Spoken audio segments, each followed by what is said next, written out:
In this video, I will show you how to enable iMessage on your iPhone. First, launch the Settings app on your iPhone. Scroll to Apps in the last. Scroll to the Find Messages option, or use Search from the top search box. Enable the toggle to green. As you can see, my iPhone is showing as waiting for activation.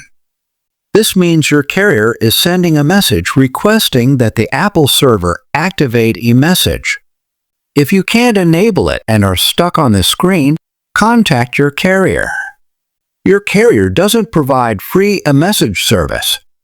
Once you set and enable iMessage, under the Send and Receive, select the phone number to receive iMessage and reply from. Otherwise, use your Apple account for iMessage. That's it. As you can see, I can use iMessage on existing iMessage conversation or compose new message from top new message icon.